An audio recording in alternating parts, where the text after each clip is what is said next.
Urhobo Wayo. Oye, Urhobo likoko lilibare mi yagwale. Yeah. Danole na ingme ikwobore. Kalaka za hoteli na je ora dano wo Urhobo.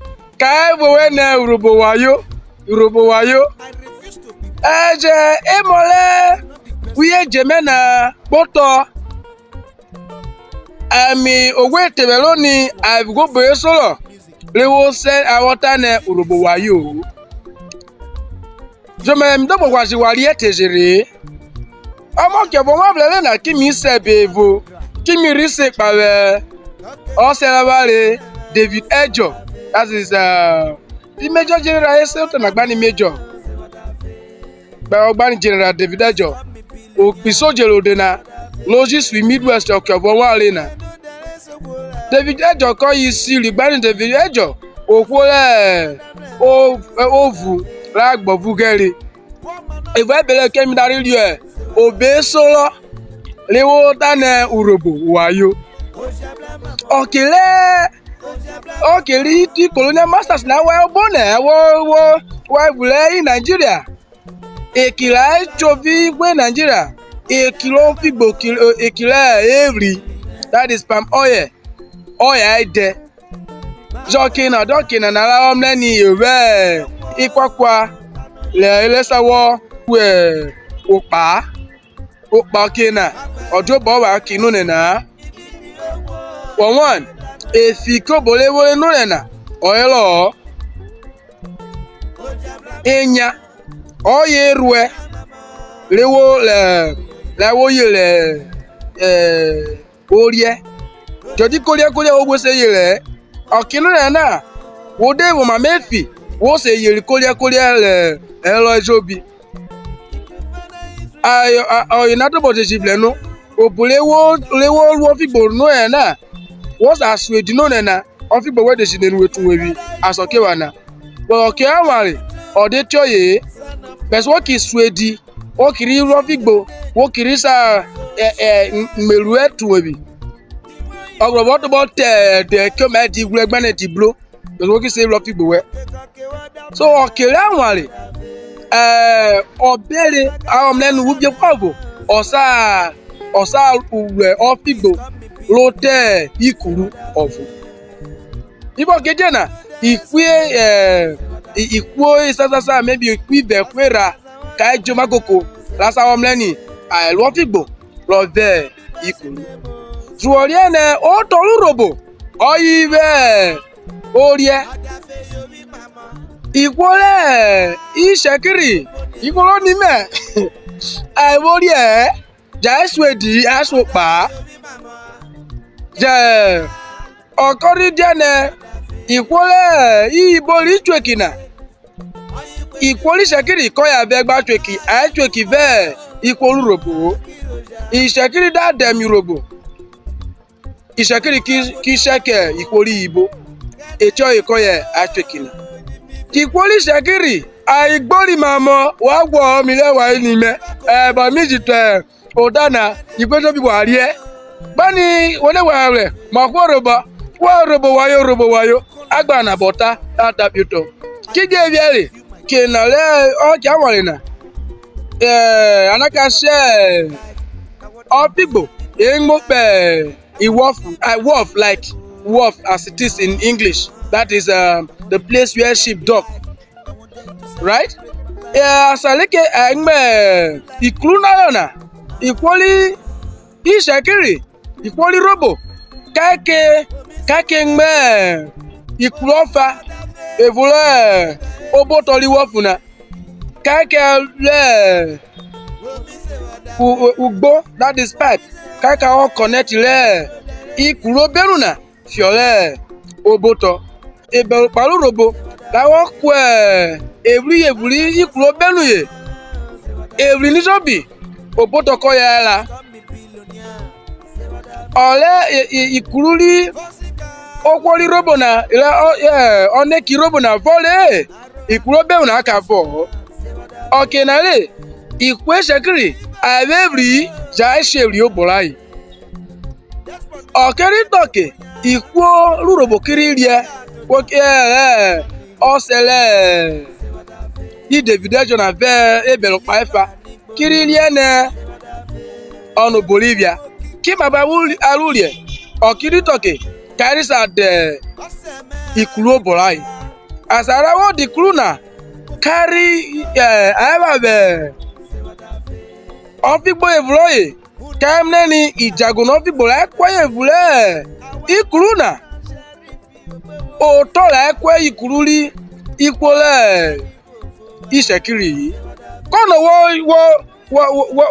wo gbejoke agbifgo buraru o danoke baya ble ogwo ibola ogwo ibo ka to boro bi ninu wetuta keje wole ni itule ebelpana adipori pe iskulu dani arie oyiboze awota ne abi gbogba gbatuta kimabelu okay adeke ofigbo aka sheke ikwole isekiri ka ekwameyo tuworie ni ofigbo owore enu ami so obolaru kona adekwe ofigbo na yevle ikuro benuye amina koi poto amina koke pe ikururi ikwole isekiri kalowia okiana bese ikwe Urhobo kiri bio na vugena ikwole isekiri aisi kwo Urhobo na akpashisha mean that wo ekpalode a grateful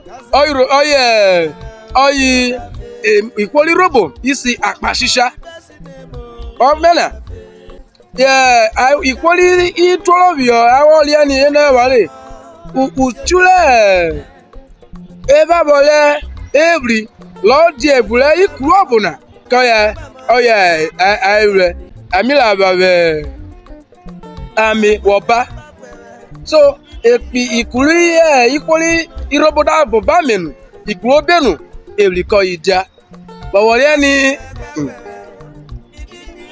kemukemu orere amos imrikwole ika kla oritoke adeka babi every na agbido ba wa fo ka ba mi na ogwa itu ikwoli shebri ibona kai tane every wa she ka ba na obi fiotole maboyia emera kariri ene ikwolo Urhobo abiko bi ami wo be ebrina ko iwe o tabole Urhobo ra tani o ami o to every o mu jabe yo ne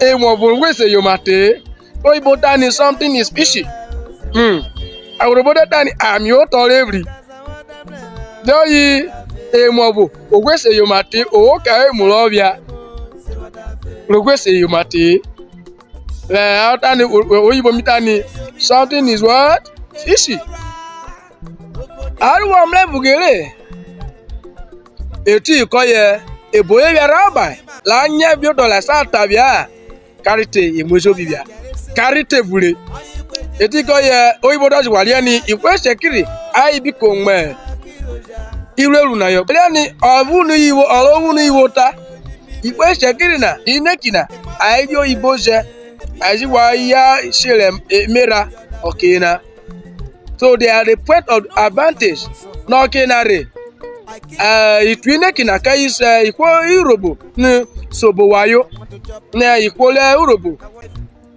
ayi wayo no kinare na koi Nigeria jobi wori ene Urhobo wayo yo de ọmọ Urhobo degba paloma pe abusheri obi gbogbo keru ke ekiri gbemege ko ye otua ezo mi ya isere merare asami telizobi komo Urhobo mi wa lezobi ọmọ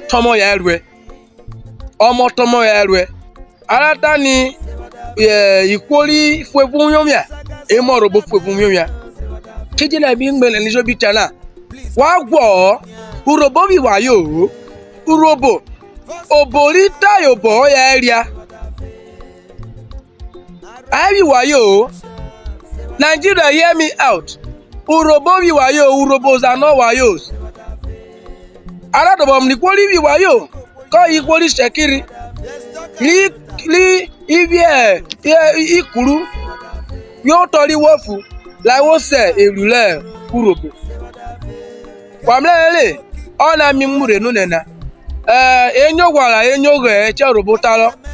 Wadam ni video na video no de to bo. Ba galo ki kwezobi. Lali ene Urhobo gene. Aye mole ibie. E mole ibie ibi wayo. Komuto Urhobo omlele. Aye mole ibie. Jo moro vie. Owo bo mo mare wa. E wo dam le mi da ya. Mi ya. Yes. Odie bo blale. Pale igabu we penu. Amoro vie ibaba ni mi gono. Dede asola be de sori yodo na. Ibaba ni me gono. Obie sekerima. Baba ni mi ruge. Obie sekerima. Sekerima ye. Obie sekerima ye. Obie sekerima. Ah, ole de se. Ko oda di omoro vie. Ku enme mu lezebeze. Utade bu no ko do tari udi. Eti na de ke kwenu na yo. Okay, ke defa. Wado. Kemu wo wo no takbal bo mi mu yo no na. Wa ba bi o ebule. As that total si comment section na.